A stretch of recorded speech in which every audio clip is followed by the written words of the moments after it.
Meus amigos, muito boa tarde a todos vocês, saudações rubro-negras a todos. Muito obrigado a você aí, companheiro rubro-negro e anti-rubro-negro, que vai participar comigo desse debate.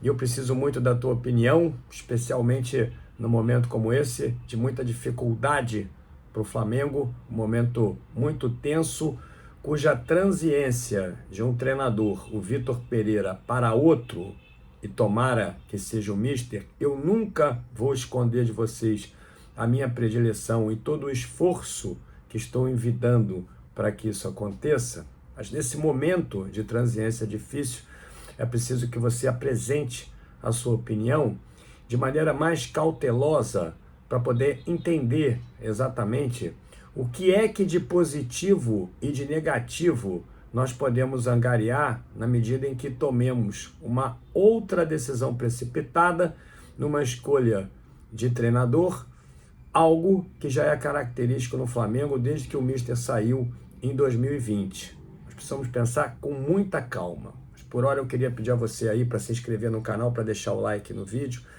E eu estou deixando ali na descrição o link para você baixar o OneFootball, que é o melhor aplicativo à tua disposição no mercado sobre futebol. Tenho certeza absoluta que você vai gostar substantivamente. Um conteúdo que vai te fazer versar melhor sobre futebol, é gratuito, não pesa, é muito rápido, tem para iOS e para Android. Meus amigos, ontem o Flamengo protagonizou outra vergonha dentro de campo. Realmente para nós é muito triste ver uma partida ou nos inteirarmos de uma partida que tínhamos tudo para que fôssemos vencedores, com um resultado extremamente difícil de transigir como foi aquele. Algo, inclusive, que pode configurar um problema maior para o Flamengo, caso seja eliminado da Copa do Brasil e não consiga reverter esse placar aqui daqui a 2 semanas. Eu, sinceramente, acho de nível de plausibilidade enorme que o Flamengo consiga reverter. Porque se o Flamengo não conseguir ganhar de 3-0 aqui no Maracanã com esse elenco que tem, de fato, é para não disputar mais competição nenhuma. Mas você pode dizer para mim, mas Gil, com esse mesmo elenco, o Flamengo ontem perdeu de 2-0. E é esse o momento que nós estamos vivendo. Na verdade, tinha-se a expectativa de demitir o Vitor Pereira, avaliando-o até o fim do Campeonato Carioca, só que antes desse Campeonato Carioca terminar, o Flamengo já havia perdido várias taças, além de ter iniciado a Libertadores da América perdendo para o Alcas, lá no Equador. E logo após o fim dessa avaliação, que foi agora, no último domingo, quando nós perdemos de 4-1 para o Fluminense e, por conseguinte, perdemos o Campeonato Carioca também, havia a necessidade de jogar o primeiro jogo nosso do ano da Copa do Brasil contra o fraquíssimo Maringá, respeitando muito a torcida e a expressão de glória do clube, mas de fato é um clube de menor expressão no futebol brasileiro. Então, esse interregno aí entre o início do trabalho do Vitor Pereira e o final compreendia também a estreia de duas competições muito importantes, que são as competições alvo que o Flamengo tem nesse ano, aquelas que mais premiam. Então, a partir do momento em que o Flamengo sai perdendo, por óbvio, isso aí acende uma luz que eu diria não é nem mais amarela, mas uma luz vermelha de muita preocupação, que faz com que você pense, companheiro rubro-negro e anti-rubro-negro, que a vinda de um treinador sem esperar o Mister possa realmente resolver os problemas. E aí tem várias alternativas para poder mitigar os riscos do que pode acontecer.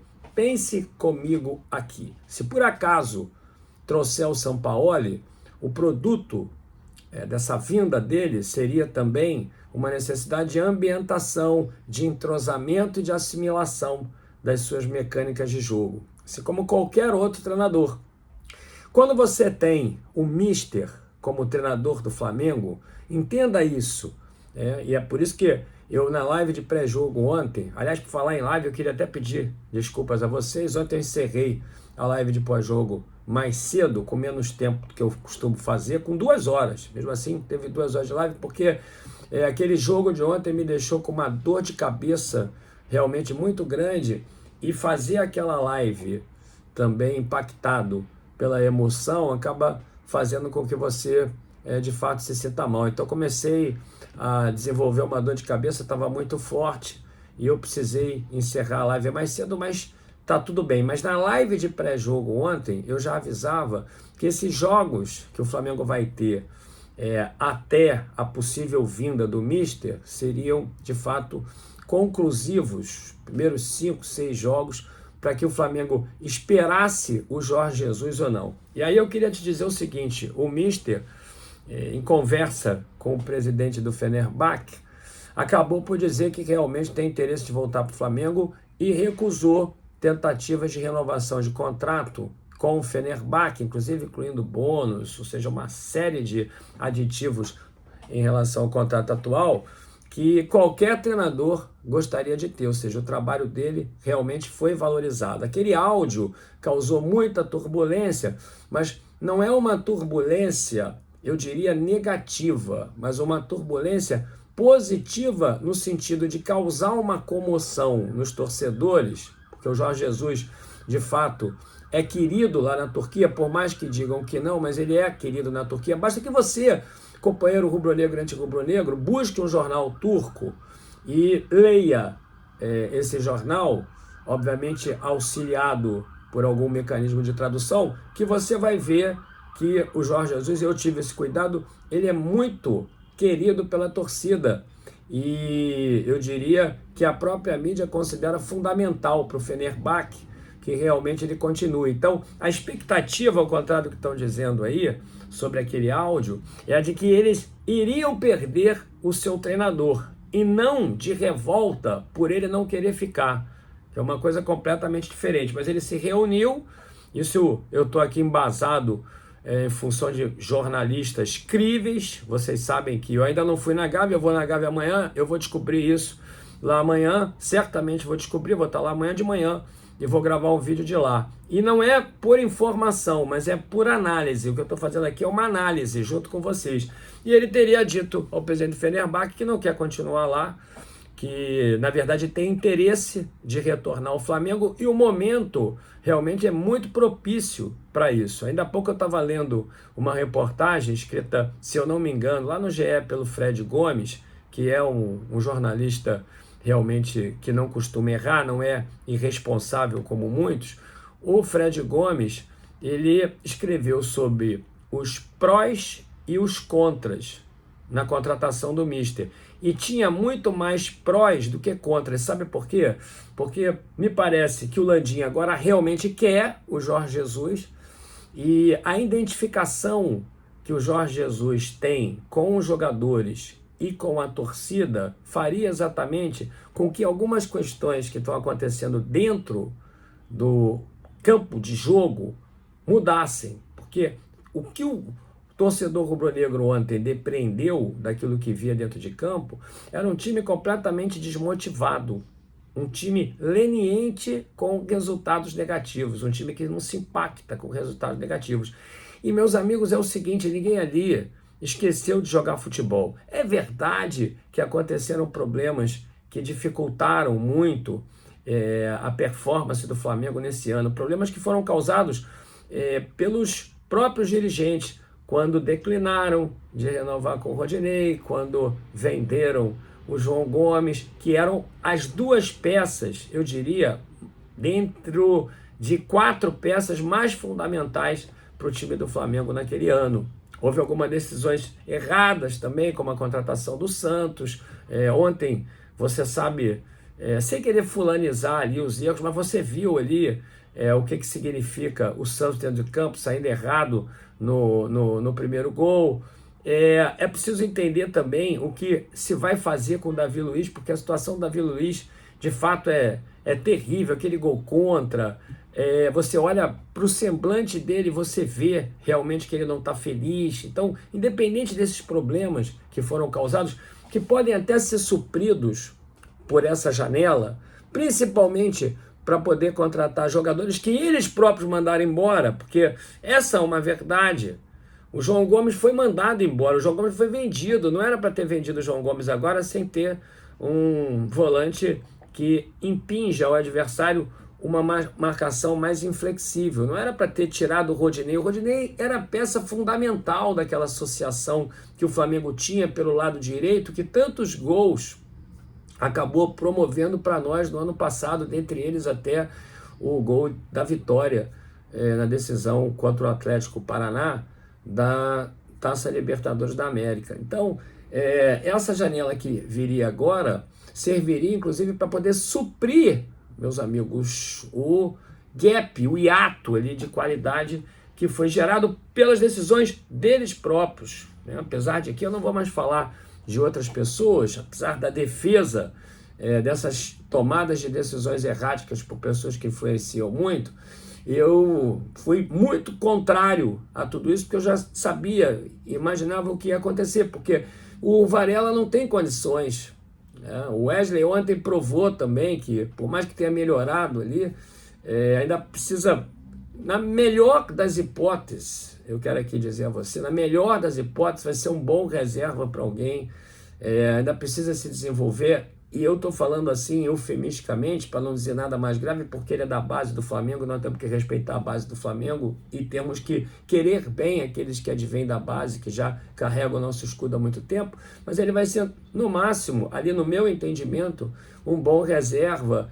E o Varela, o Mateuzinho está machucado e mesmo assim nunca vingou. O Varela, meus amigos, não era para ser contratado. O quanto eu avisei que esse jogador não apoiava o ataque, o quanto eu avisei que esse jogador tinha falhas também defensivas, o quanto eu avisei que o fato dele ser titular da seleção do Uruguai era tão somente, eu diria, um déficit, representa um déficit de qualidade realmente no futebol uruguaio, que ficou demonstrado agora na Copa do Mundo, porque não ter um lateral direito melhor do que o Varela, meus amigos, significa realmente passar por um estágio de qualidade muito ruim, que é esse o estágio que o futebol uruguaio atravessa. Então, o momento é todo propício. E qual é a grande dificuldade? A grande dificuldade é a diretoria do Flamengo acelerar esse processo em função de resultados ruins. E aí já tem algumas especulações, inclusive de indicações de interinos pelo Mister. Eu não vou falar aqui, mas eu posso até confirmar isso lá amanhã, na Gávea, se é verdade. Hoje é sexta-feira, se é verdade, isso eu não vou confirmar lá amanhã. Mas já haveria até uma indicação de um interino, de um profissional que já trabalha com o Mister há muito tempo. Então, o que eu posso te dizer é o seguinte, é muito mais pró do que contra. E eu acho que vale a pena esperar. Talvez o que tenha acontecido ontem, né, tenha sido reflexo do retorno ao jogo mais tradicional do nosso time, que não tenha dado tempo de treinar, mas mesmo assim registre-se a falta de motivação, a falta de empenho, a falta de comprometimento, a leniência realmente com o resultado negativo. Então, esses próximos jogos são fundamentais. Eu diria para vocês que no domingo o Flamengo tem amplas condições de vencer o Coritiba e exatamente dissipar outras influências que exigem que o Flamengo traga o Mister imediatamente. E aí o que é contrário? Aquela Copa da Turquia, as semifinais não foram marcadas ainda, não tem data para isso, pode acontecer até depois do Campeonato Turco. Eu queria que acontecesse antes, para que houvesse definições. O Mister quer sair de lá campeão e eu acho que dá tempo para o Mister vir e apresentar o Flamengo em linha ainda para poder ganhar todas as competições que restam, que certamente ele viria voraz no sentido de realizar o cumprimento dessas missões. Então, esses jogos são fundamentais. E eu quero dizer a você, né, que ter dito ao Fenerbahçe, ter conduzido a negociação com o Flamengo de maneira bem transparente, tanto com o Flamengo como com o Fenerbahçe, configura um modus operandi que, no meu entendimento, está corretíssimo, porque é preciso que haja realmente transparência, e ele já declarou que também não se opunha à realização de um pré-contrato e depende tão somente agora da tomada de decisão do Braz. Agora, eu quero te dizer o seguinte, o que menos importa agora, meus amigos, é o orgulho, porque eu não acho que o Flamengo esteja se apequenando se esperar o mister, como tem muitos da imprensa paulista dizendo. É preciso que você entenda isso. Esperar pela pessoa certa é uma tomada de decisão engrandecedora, é uma tomada de decisão nobre, que acaba sim se equivalendo à grandeza do nosso clube. Eu não vejo como algumas pessoas detratoras do retorno do mister por objetivos particulares enxergam essa questão. Eu não vejo isso, eu entendo ao contrário, eu entendo que esperar significa engrandecer ainda mais o Flamengo. Tornar uma contratação de treinador mais criteriosa significa tão somente entender a relevância que o Flamengo tem, a grandeza que o Flamengo tem. Tomar uma decisão mais apropriada na escolha de um treinador como o mister é exatamente você equivaler a grandeza de um treinador com a grandeza superior do time do Flamengo, do clube do Flamengo. Agora, se você traz um treinador de maneira aleatória, esse treinador, além de não estar na altura do Flamengo, faz com que o Flamengo, inclusive, possa até se situar na mesma altura do quilate desse treinador que virá. Então, entenda uma coisa aqui, e tomara que você tenha chegado até o fim desse vídeo, porque esse é um vídeo reflexivo. Entenda uma coisa, esperar pelo mister não é apequenar o Flamengo. Esperar pelo mister é engrandecer o Flamengo. É a tomada de decisão mais nobre, é você compreender que o Flamengo é muito grande e tomar uma decisão que seja apropriada a essa grandeza. Escolher o treinador de maneira aleatória é apequenar o clube, porque eu vou te falar uma coisa, esses caras, com essas decisões últimas de escolhas de treinadores, só apequenaram o Flamengo. Você está se sentindo humilhado aí, sabe por quê? Porque apequenaram o teu clube. Você hoje está se sentindo humilhado, sacaneado no teu trabalho, no domingo você sai humilhado do Maracanã, sabe por quê? Porque apequenaram o teu clube. E aí agora não venham com essa, que esperar um treinador que vai engrandecê-lo significa apequenar a imagem, o escudo. Não, porque eles próprios, quando escolheram os treinadores errados, já fizeram isso. É esse o nosso sentimento. Então, para fechar, escolher o treinador certo é engrandecer o Flamengo e não apequenar, na medida em que você escolhe errado mais uma vez. Hoje, à tarde, sexta-feira, tem uma live, 18h30, que eu estou esperando você. E aí eu queria te pedir, companheiro, esse canal realmente é pró-engrandecimento do Flamengo. Apenas isso. E aí, se inscreva no canal, deixa o like no vídeo e baixe o OneFootball. Tenho certeza absoluta que você vai gostar muito desse conteúdo, assim como eu tenho certeza que valeu a pena você chegar até o final desses 18 minutos de vídeo. Saudações rubro-negra, meus amigos, até mais tarde, 18h30 aqui no canal.